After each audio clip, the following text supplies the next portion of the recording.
ఎగ్జాక్ట్గా ఈ రోజుటికి ఎన్డీఏ నూతన ప్రభుత్వం వచ్చి 1 సంవత్సరం అవుతుంది. అదే సమయంలో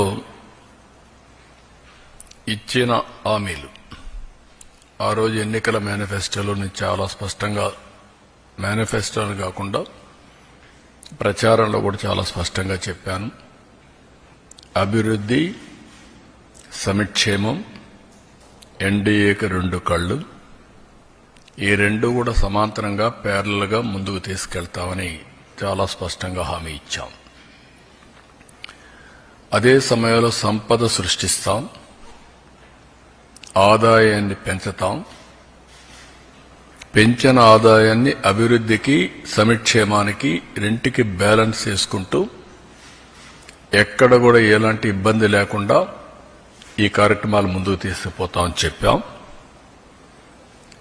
అయితే రాష్ట్రంలో ఆర్థిక పరిస్థితులు చూసిన తర్వాత చాలా మంది నాకు ఎన్నికల ముందు అడిగారు, మీరు వస్తే మీరు కనీసం ఈ రాష్ట్రాన్ని మళ్లీ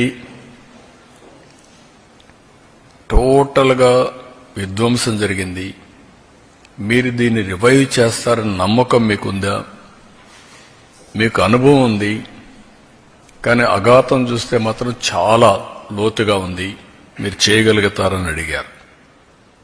నాకు వేరే ఆప్షన్ లేదు.